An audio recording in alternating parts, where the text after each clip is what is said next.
And we're live. Hello, everybody, and welcome to the wrap-up session for Inclusive Design 2019.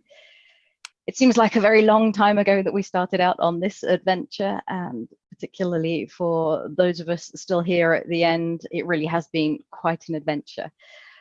We really couldn't have done it without all sorts of people, so the time has really come now to acknowledge all the time and effort and energy that people have kindly put into making this year's event happen. So Elizabeth, Anne-Marie, Andrew and Sarah, Kerry, Russ, Anusha, Marco, Bryn, Aline, Sam, Joe, Stuart, Eric, Sarah, Sven, Seth, Peter and his co-presenters, Claudio and Ioana, Marcy and Samuel, Svetlana and Kerry, who voiced Svetlana's talk, John, Elizabeth, Courtney, Melanie, as our speakers did a fantastic job and really made the event go with a bang. But we can't stop there. We also need to thank Hans, who's with us in the post-show now, Kathleen, Almero, David, Estelle, who's also with us here now, and Kerry again, who helped us as co-presenters. Really, without our co-presenters, those of us on the ID24 team would never make it through this alive. It's possibly questionable as to whether we actually did that anyway, but we'd have been in a lot more jeopardy without their help. We also need to thank, of course, our sponsors, our gold sponsors, Barclays Access and Intopia, our silver sponsors, Site Improve and Adobe, and our bronze supporters at the Pacialo Group, DQ Systems, and Samsung Internet. My Clear Text, we also owe a great big thanks to for captioning the whole of the 24 hours, plus the pre and post-conference sessions. And last, but by no means least, I need to thank my fellow ID24 team members, Patrick, Ian, Adrian, and Mike, who also joins us here today, without whom pretty much none of inclusive design would ever have really got beyond the idea stage. So thank you, all of you. I think we deserve a pat on the back. Yep. Yeah, I don't know if I can actually reach anymore. So kind of for you guys, what highlights? Tell me what you liked. What hairy moments were there? Let's. Well, I'll go off because I have to give Estelle credit for managing me. First, for anybody who can see the name down there, it says I'm Patrick Lauke. I'm not. I'm Adrian. Patrick was unable to join us because he's sleeping. So just before I was about to start a session, my Bluetooth mouse and keyboard decoupled, and then all of my displays decoupled, and I lost all of my windows right before I had to press the play button. And Estelle was there to talk me through and say, we can still see, we can see the screens, and we can still hear you panicking. So there's nothing to worry about. So thank you, Estelle, for that very much. No worries. You were a trooper. I know how stressful it can be. A little bit panicky. Yes. Hans, you helped us out in the. Oh, sorry, Ian, go on. I'd say hosting a session which is being run from a prison that has probably all of the challenges that you might expect from that. But even so, it actually went reasonably well, I think. I didn't realize that was actually run in the prison. So you were actually they were actually in the prison running that? I believe so. Yeah. Oh wow. Okay. Yeah. So yeah, it was an amazing talk and some challenging circumstances, I think. Yeah, absolutely. I was just going to ask, Hans, as co-presenter in the middle of the day, anything stand out for you? Yeah, and I thought it went very well. I was working with Patrick, with the real Patrick, not this imposter that you see on the screen. And you know, he was very dedicated, and you know, I just let him do his thing, and you know, make sure there were some questions to ask. And the session with Stuart Langridge was a bit hairy because we just couldn't get him into the Zoom session, and you know, we had to restart it, and he had to restart his computer, and the clock was ticking, and that's why we were a bit late. But in the end, it all worked out. Yeah, it's very true. It never fails to amaze me now, for however many years we've been doing this, that despite the occasional moments of complete chaos and panic, that we get through 24 talks more or less in 24 hours without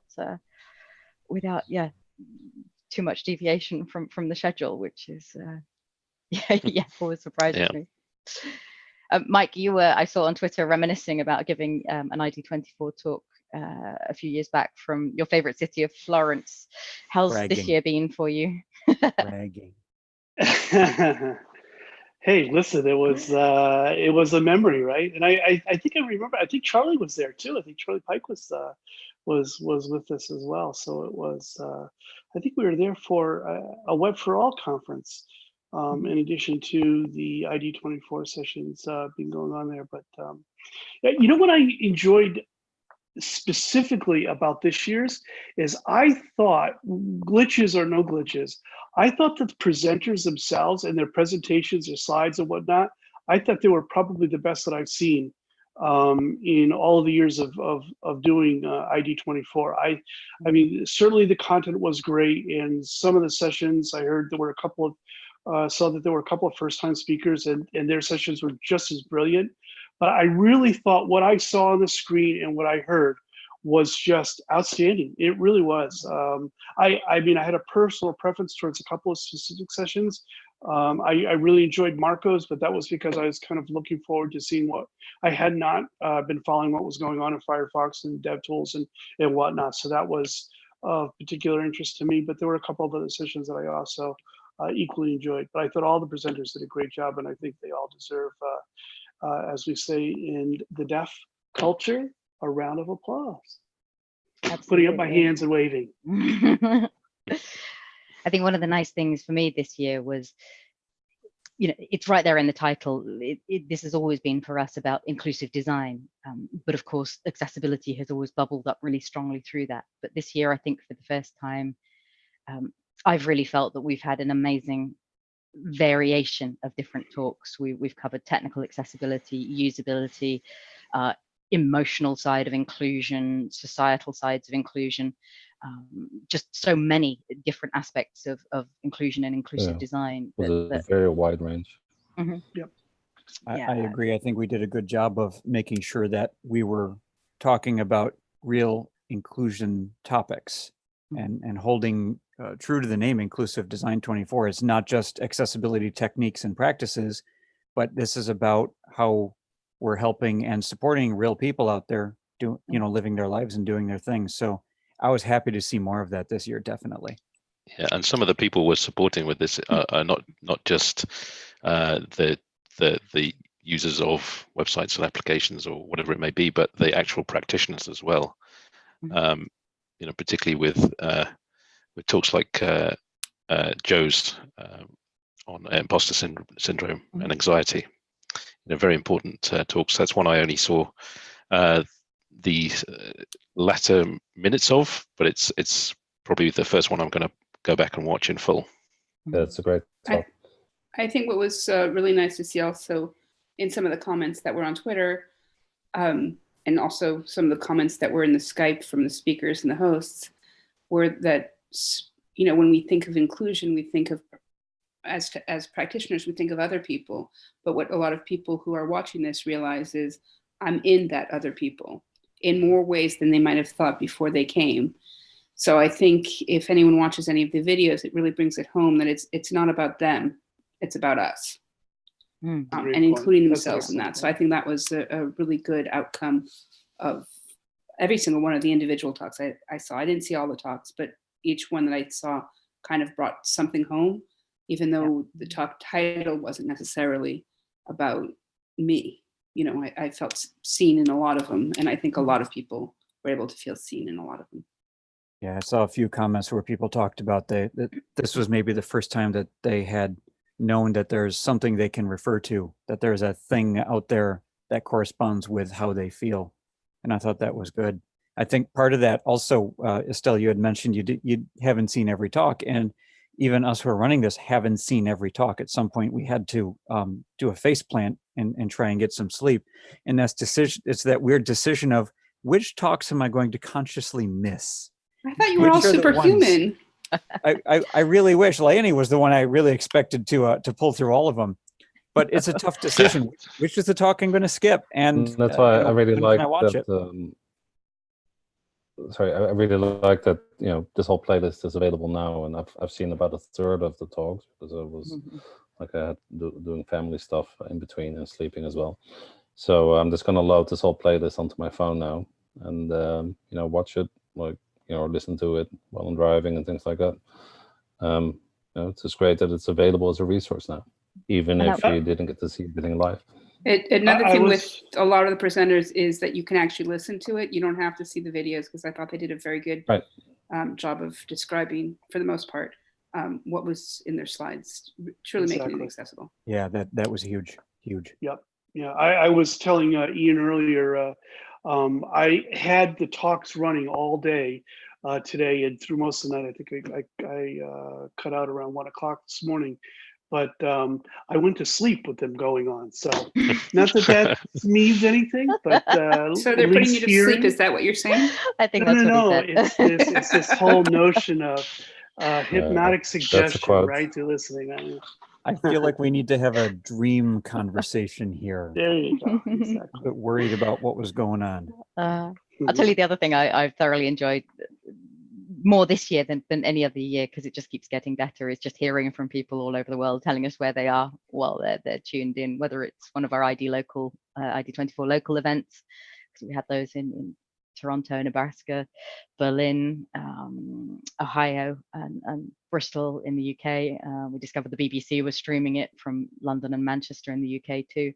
But also just hearing individual tweets from people. You know, we have people telling us literally from all over the world, I think pretty much every continent, calling in from cities. And I just really like that sense that there's, you know, knowing there are other people out there in their cities, sitting at their desks or in their living rooms, watching this alongside me. That's a really nice feeling. I like it. It also hits on one of the things I really like about this conference is you can watch it wherever you're comfortable. You don't have to be social. It doesn't cost you any money. You don't have to travel or fly anywhere or deal with a weird hotel. And or even get dressed. Or even get dressed. No, we appreciate you did it. Doing a conference. You know, it doesn't affect the climate in any way. You know, you can watch it whenever you want. It's a great way of doing a conference, you know, on a much lower budget than a real conference would be.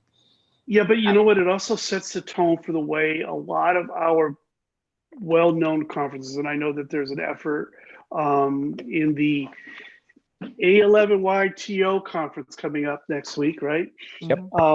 To stream all of the big conferences, because the other thing that this does is it allows individuals who otherwise can't attend them for whatever reason, whether it's disability, whether it's economics, whether it's you know, family convenience, whatever, they get to still hear the best of the best, you know, at those conferences. And I just wish some of the larger, more well-attended conferences would take a hint, frankly speaking. Definitely. And that was, of course, you know, the founding idea of Inclusive Design 24 was how do we make a conference that everybody wants to go to, that everybody can get to. You know, we still have some technical challenges, I think, but there's more we can do to reach some of, you know, the parts of the world where the technical infrastructure isn't as good. But, you know, that is the basic idea of what we're trying to do here. And I think we get a little bit better at it every year with the help from an awful lot of generous and wonderful people. Yep. And lack of sleep. I'm going to be a bit of a buzzkill here just because I want to pay attention to the time. I think we slotted out 15 minutes. Arguably, we could go all night. I don't know how many people would watch that, but that means we've got about a minute left. We do. We can do another 24 hours. No, people will do anything to pay to. People will do anything to pay to see me without a jacket and a tie, Adrian. Right? Another 10 minutes. Well, we should have set up a shopping cart in front of this. I think so. Next year.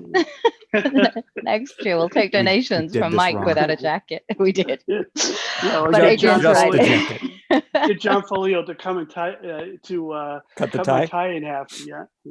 I would actually pay money to see John Folio in a tie, though. He did it. John did it the same year that I surprised him and I wore a cowboy hat without a jacket and a tie to CSUN. He wore a tie that year. Yep, yeah, came in. He did. I remember this. Just hope you're both wearing shirts. Anyway. We are on the 15, and I don't know about any of the rest of you, but I very much need some sleep right about now. So with one last thank you very much to everybody who helped make this happen, all our speakers, captioners, sponsors, hosts, co-hosts, and everybody who tuned in wherever you were. Thank you very much indeed. We'll see you next year around about the same time in October. And thank you to you. Thank you all. Thank you Yeah. all. Thanks for Cheers. organizing Great all job, this. everybody. Bye. Good job. Thumbs up. Goodbye. Bye.